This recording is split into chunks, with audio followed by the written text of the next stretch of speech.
Stuart Houston, Assistant Chief Constable for Organised Crime, Counter-Terrorism and Intelligence for Police Scotland. And over the years of Operation Branchform, what was your role or your roles?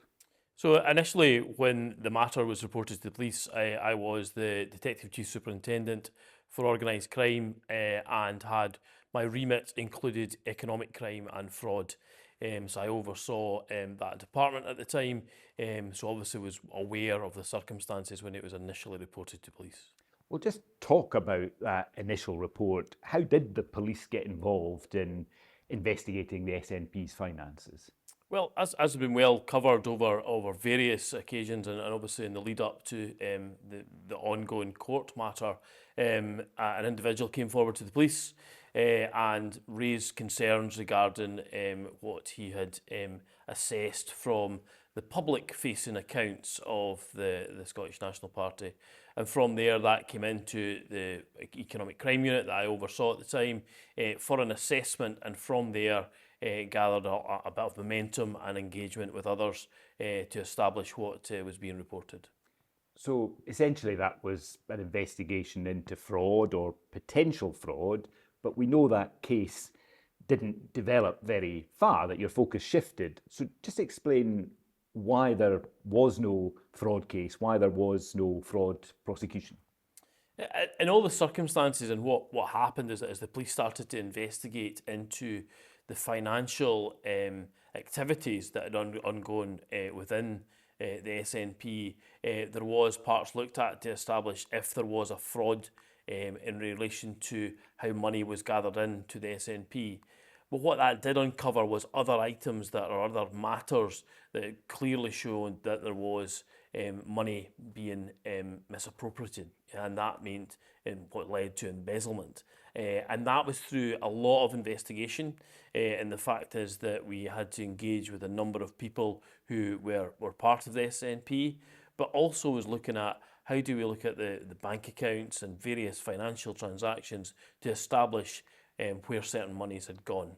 That will be the focus of much of this interview, but I'm just wanting to establish for those looking in from the outside who see that the SNP raised, what was it, 600 and something thousand pounds through their independence appeals, but didn't have that money in the bank account. Why, when you looked into that issue, was there not a criminal case to pursue?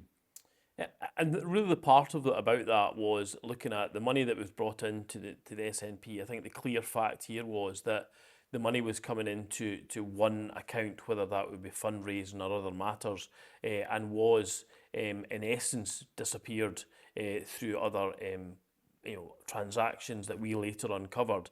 I think to be clear in relation to the fraud aspect, we looked at all the circumstances of that and what would indicate a fraud having occurred.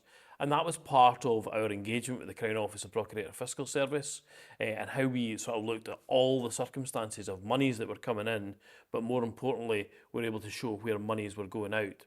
And I think it's really important to stress that the fact is that our part suddenly turned to the fact is the money that came into the SNP certainly wasn't showing up in the accounts at a later stage, and some of that had been misappropriated by an individual. Well, let's talk a bit about that. Why did your investigation switch to embezzlement? So from our investigation as we went through and we started to look at financial records, we looked at certain activities, and there was what we described as unusual spends was one way that was described by some of the team. Was this on the credit card? Between credit cards and bank accounts, and again, I must probably emphasise that this was a significant amount of work to go through transaction by transaction to say where monies had went, and from that there was items that we would say would not have probably been required potentially by a political party, but also were it probably being spent in probably quite luxury items at a time when there maybe wasn't as much ready available cash. So these were things that were alarm bells for us to go and look at a bit further and actually start to look at some of other purchases that had taken place, and they became very excessive. And these early items included purchases from Le Creuset. That's correct. There was a number of different retailers that we saw that would. There was a question why that was required for purchase by a political party, and that was led further to some of the more bigger purchases that we've seen through the movement of funds, which became more important about the financing of vehicles, and obviously particularly moving on to later on a motorhome.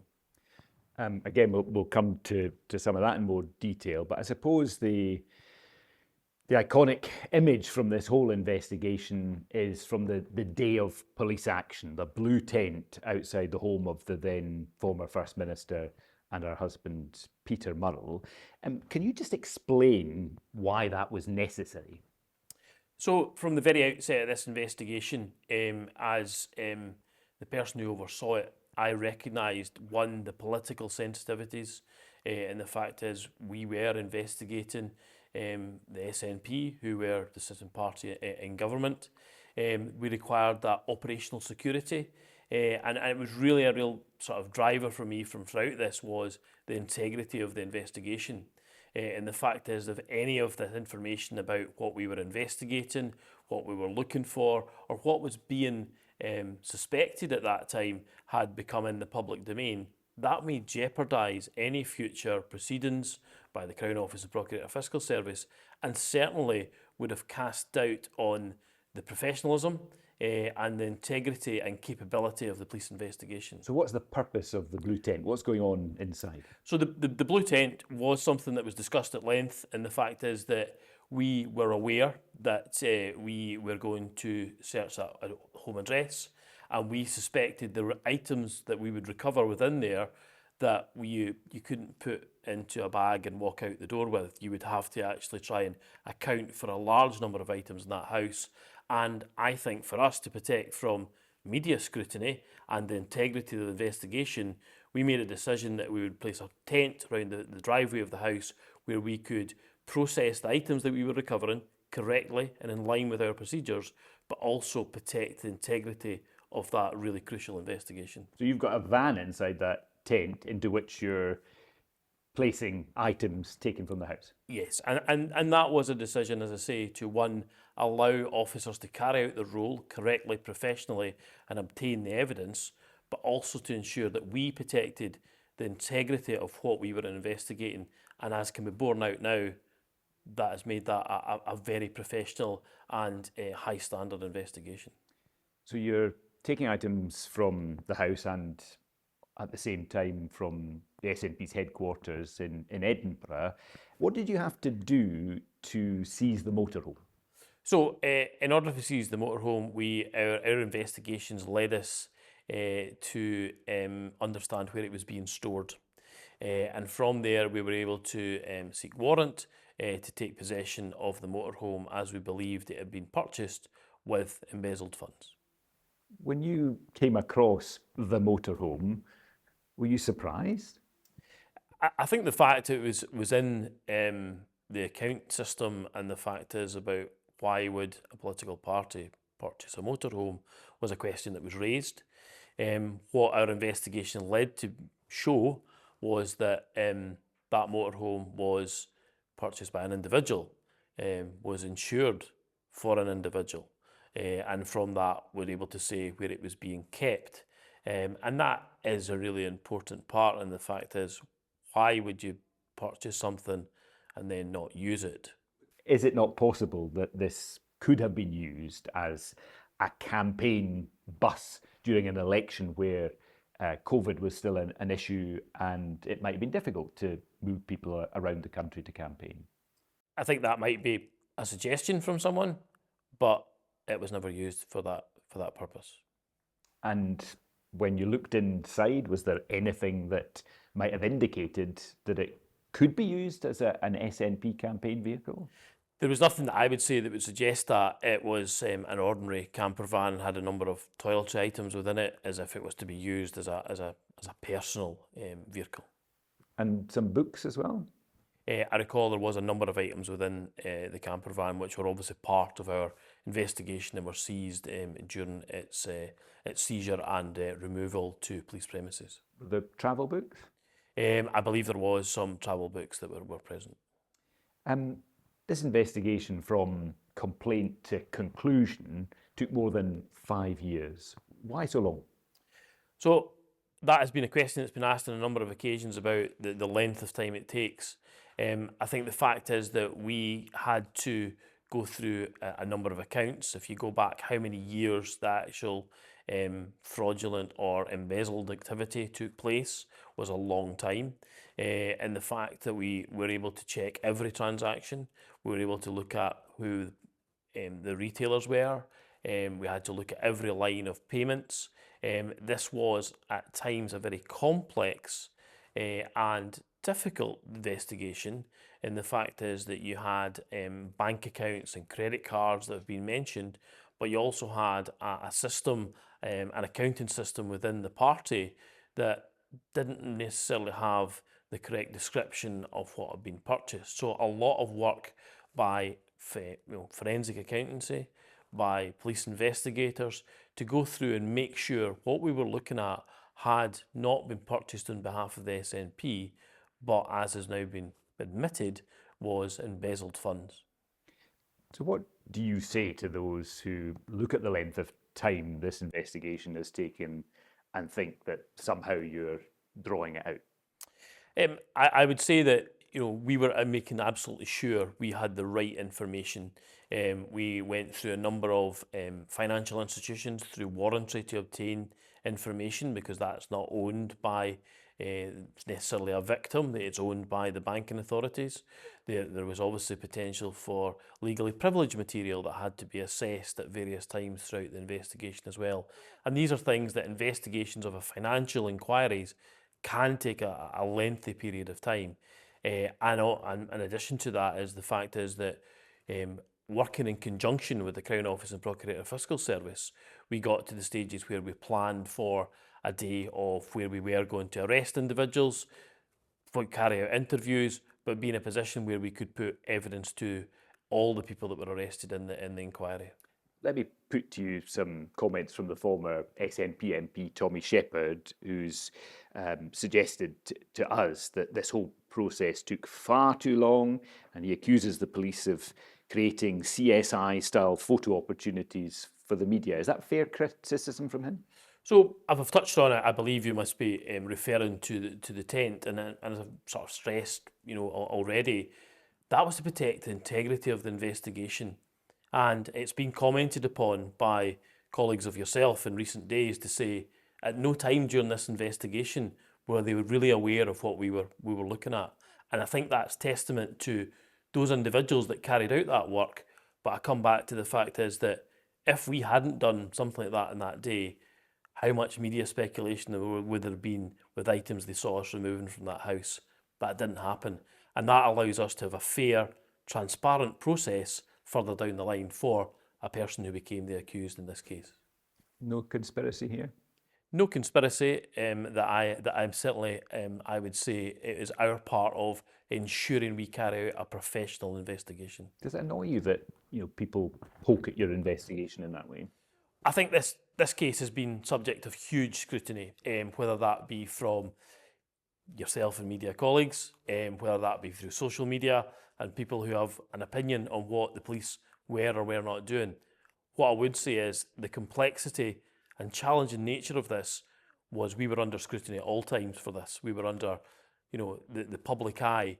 Anything that we had done out of step of process or out of step with what we'd expect from a serious and high-profile criminal investigation could have put in real jeopardy the outcome that we now have. When you look at the graph of Peter Murrell's illegal spending, it starts small and then rises to a great peak. When you look at that pattern, what does it tell you about his offending behaviour? I think the offending behaviour can be clear, and it went back a long time when we started looking at the very start of this. I think probably what it shows is there was an ability to be able to increase what was being embezzled. And I think if you look at yourself, the increase we have in today in online shopping has increased significantly in that period of time as well. But also, I do think there was that confidence in it occurred for some time about continuing to carry out that behaviour. He's getting bolder. Yes, that would be one way of putting it. Just explain, how did he steal? So, in essence, it was the part of being able to have access and responsibility for the finances to allow him to have the opportunity to move money, the opportunity to spend, probably at times without question. That's about stealing, being able to embezzle those funds to allow them for his own personal gain. And how did he cover up, particularly when it comes to the high value items? So the fact is that, you know, he's a person who has access to the ledger or accounting system that allows you to document what the purchases are. The fact is that he was able to make those purchases, purporting to be on behalf of the party. He, wasn't challenged on that at the right time, and had that ability through the falsification of records and other aspects that allowed him to be in a position to, as I say, embezzle and hide his crime. Were there any mechanisms in place to check him? Again, throughout this, the SNP and a number of committees that they had have been spoken to.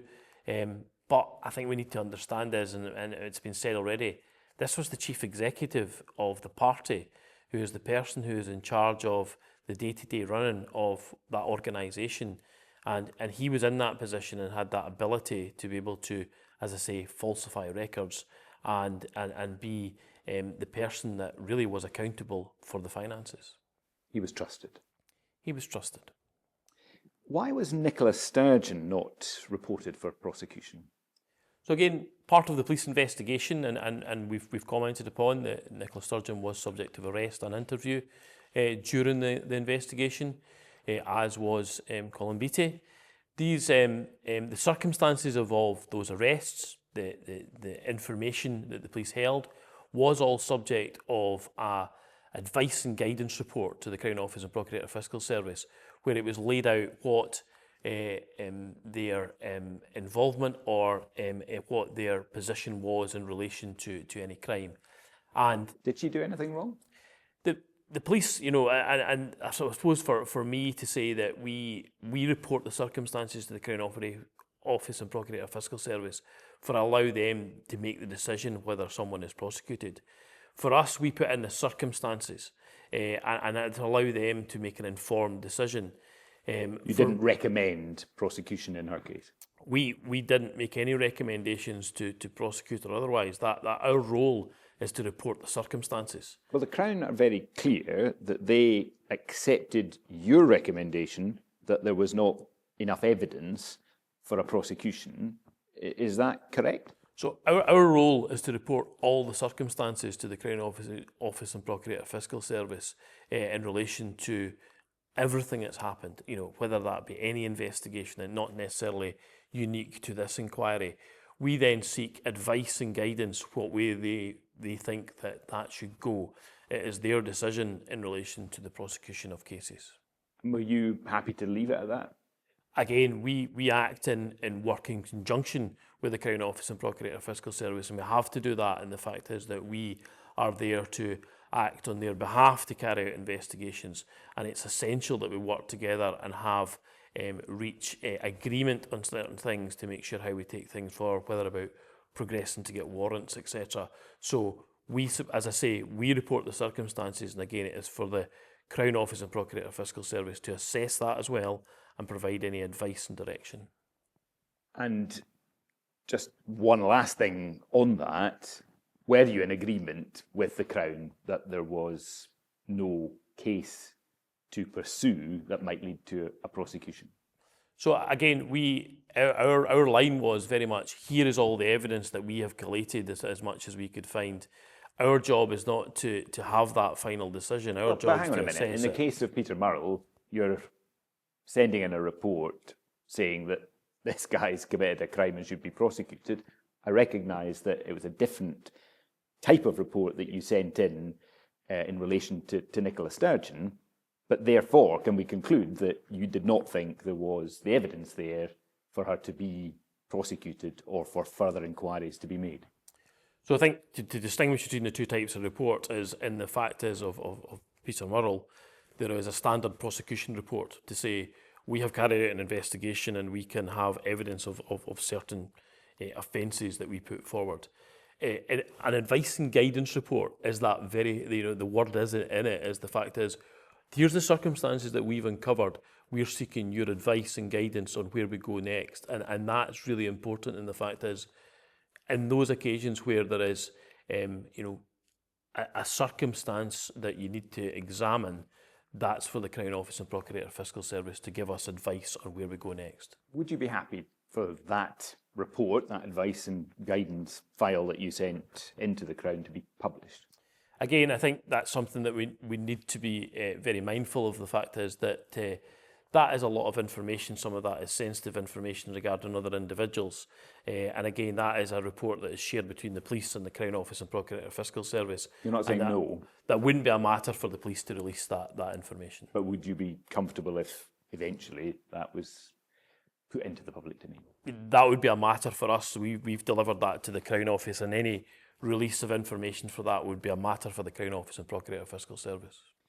Did Nicola Sturgeon fully cooperate with your investigation?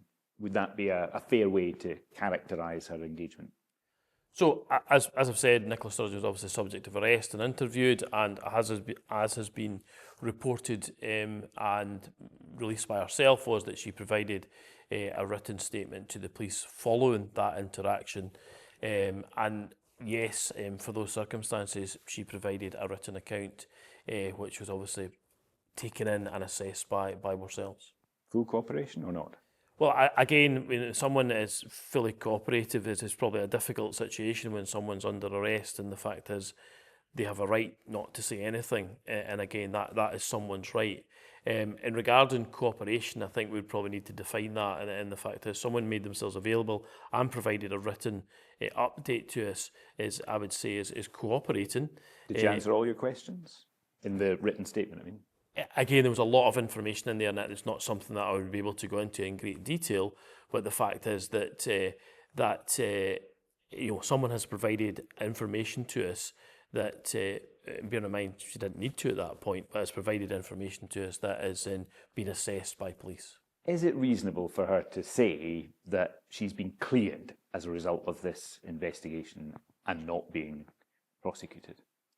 So, again, the word cleared, it's not for the police to clear people. That's for the police to carry out an investigation and report the circumstances to the Crown Office and Procurator Fiscal Service. And the word cleared could have a number of different meanings. The fact is that we reported the circumstances and there was no further action and no prosecution. That can be determined by, again, us reporting what we had to report to the Crown Office and Procurator Fiscal Service. And that report didn't include wrongdoing on her part? That report concluded an outline of a number of circumstances involving not just Nicola Sturgeon. A number of items that were purchased with ill-gotten funds were used for items that then became the possession of Nicola Sturgeon. Has she handed those over to the police? There's no items that have came to my attention that have been handed over by Nicola Sturgeon. Should she hand over those items that have been identified? Again, that's not a question for ourselves, and as you may be aware, and the fact is that items have been purchased through embezzled funds, may be subject to further proceedings under the Proceeds of Crime Act, and again, that is very much a matter for the Crown Office and Procurator Fiscal Service. How much of the stuff that you identified that's listed in the indictment has been recovered? So I think actually that's a follow-up question from the other day. I actually don't know the full answer to that. What I would say though is there's a number of items that we were aware of that had been purchased were recovered from the home address. What stuff has been handed in by others, not the direct subjects of this investigation? There was items that had come to attention of individuals within the SNP who highlighted them to us and handed them over, which were items that had been purchased, we believed, through the embezzled funds. Any examples? I can't recall off the top of my head what they all were, but there was a number of different things. What would you say to anybody who thinks that they might have something that was bought with SNP funds that had been embezzled by Peter Murrell? Should they come forward to the police? Should they be handing those things in? I think the fact is that that's a matter for individuals, and again, the individuals may want to seek advice on that. It's probably not for me as the police to say. We have carried out our investigation to trace items that we believed were in possession of Peter Murrell, which we did do. Again, I think you also need to understand that some of those purchases were some time ago and may no longer exist. Have you any sense of why he did what he did? I think the fact that we have someone who has had the ability to manipulate records and has had that opportunity to do things here that has allowed them to make purchases. And I think I said at the time is, on the time of his plea of guilty, is the fact is that he was funding a lifestyle that I don't think his salary could afford, and he saw an opportunity. Do we know for sure that he wasn't offending before 2010? So from the police investigation, as you know, and I've already highlighted, a number of records and banking and financial transactions are only kept for certain periods of time. For me, that would only be speculation in the fact of anything beyond what we were able to police and report to the public. The investigations by the police and the Crown didn't look back further than that. We went as far back as we possibly could in relation to what evidence we had, and as I say, financial institutions and other areas may not keep records for any long periods of time. So we don't know. It's not something I'd be able to speculate or comment upon. Going back to the very beginning and the first of a number of complaints, Sean Clerkin has told the BBC he initially tried to report his concerns at Helen Street Police Station and was told that they would not take a complaint against the First Minister and Peter Murrell. Is that possible? I'm aware that an individual did try to report this probably a few days before he actually made a report to another police station in the Glasgow area. And my understanding is from the time he was spoken to, it was explained to him that police were now taking a statement from him at the second calling. And again, I can't, I don't understand. I don't know the full circumstances why it wasn't taken in the first occasion. But what I can say is when certainly the team that I oversaw became aware of him, he was engaged with from that moment onwards. But does that suggest that the police, or at least some in the police, were a bit scared of taking on people in such high profile and high ranking political positions? I don't think you could say that. I think the fact is that someone's came in to make a complaint, which is from the very outset, you can see this is quite complex and involves, financial investigation that requires specialisms, and hence why certainly when it came to my attention, the right specialisms were put in place to engage with that individual to gather what information he had. And just looking back on the whole thing, the 5 years of energy and effort, the expense, several £1 million, has it all been worth it? I think the fact is that we have, people have come forward to tell us something, and there was others that told us matters in this, and I think we need to, acknowledge there was other witnesses here and other people who came forward to say that this isn't right. And the fact is that we were able to find some answers for those individuals, but you can't take away with the fact is that Peter Murrell was a person in a position of trust, seen as a political figure within Scotland, and he has been embezzling funds that have come into a political party. And that part is, whoever that may be, the police are going to investigate and report those circumstances, and where possible, bring that person to justice. Assistant Chief Constable, thank you very much. Thank you.